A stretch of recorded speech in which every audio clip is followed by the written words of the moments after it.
12वीं सदी का जमाना था। मुसलमान कई हिस्सों में बटे हुए थे। अलग था अलग, और कई छोटी छोटी हुकूमतें आपस में लड़ती रहती थीं। दूसरी तरफ सलेबी ताकतोर हो चुके थे और बैतुल मक़दस उनके कब्जे में था। उन दिनों मुसलमानों के बड़े हुक्मरान थे। उनका ख्वाब था कि मुसलमानों को एक झंडे तले जमा करके बैतुल मुक़द्दस वापस लिया जाए। उन्होंने अपने बेहतरीन सिपह सालार को मिस्र भेजा। उनके साथ उनका भतीजा सलाहुद्दीन भी था। मिस्र में इस वक्त सख्त इंतशार था। वहां के वजीर आपस में लड़ते थे। सलीबी भी मौके ढूंढ रहे थे कि मिस्र पर कब्जा कर लें। सलाहुद्दीन ने वहां कई जंगों में हिस्सा लिया। एक मार्के में दुश्मन ने चारों तरफ से घेर लिया। बहुत से लोग घबरा गए, मगर सलाहुद्दीन साबित कदम रहे।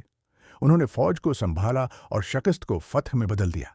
उनकी अक्ल और बहादुरी सब पर वाज़ेह हो गई। फिर अचानक शेरकुवा का इंतकाल हो गया। दरबार में बहस शुरू हुई कि अब मिस्र का हुक्मरान कौन बनेगा। कुछ अमीरों ने सोचा कि नौजवान सलाहुद्दीन नर्म मिजाज हैं, उन्हें हुक्मरान बना दो, हम असल ताकत अपने हाथ में रखेंगे। चनांचा सलाहुद्दीन वजीर मुकर्रर हो गए, लेकिन वो खामोशी से हालात बदलने लगे। उन्होंने फौज को मजबूत किया, खजाने को मुनज़्ज़म किया, रश्वत और जुल्म कम किया, राया को इंसाफ दिया। फिर उन्होंने एक बड़ा कदम उठाया। मिस्र में जो पुरानी फातिमी खिलाफत कायम थी, उसे ख़त्म करके खिलाफत अब्बासिया का खतबा जारी कर दिया। इस तरह मिस्र दोबारा सुनी दुनिया से जड़ गया।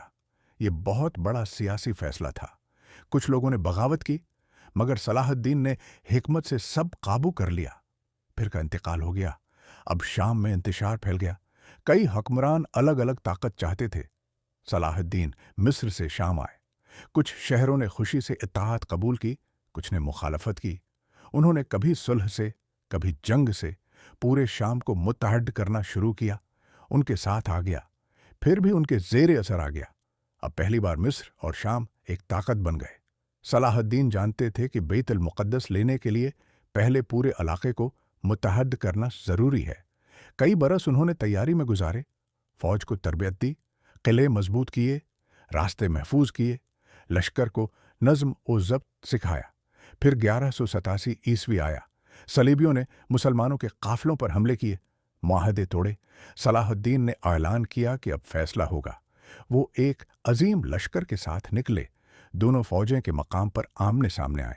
सलाहुद्दीन ने पानी के चश्मों पर कब्जा कर लिया। शदीद गर्मी थी। सलेबी लश्कर प्यास से कमजोर हो गया। फिर सलाहुद्दीन ने घास में आग लगवा दी। धुआं दुश्मन की तरफ गया। उनकी सफ़ें टूट गईं। मुसलमानों ने हमला कर दिया। घंटों जंग जारी रही। आखिर सलेबी फौज टूट गई। उनका बादशाह गिरफ्तार हो गया। ये फैसला कुन फतह थी। अब पूरा रास्ता खुल गया।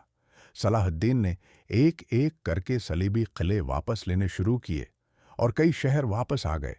आखिर वो बैतुल मक़दस पहुंचे। शहर का मुहासरा हुआ। चंद दिन जंग जारी रही। आखिर शहर वालों ने सुलह मांगी।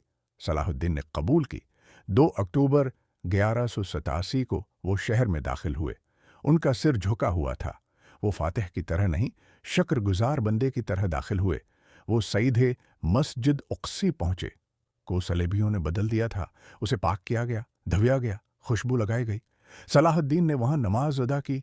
फिर हुक्म दिया, किसी औरत, बच्चे, बूढ़े या बेगुनाह को नुकसान न पहुंचे। गरीब ईसाइयों के पास फदिया न था। सलाहुद्दीन ने अपने माल से अदा किया और आज़ाद कर दिया। लोग हैरान रह गए। इसी दिन सलाहुद्दीन सिर्फ एक फातिह नहीं रहे, बल्कि तारीख के अजीम तरीन आदिल हुक्मरानों में शुमार हो गए।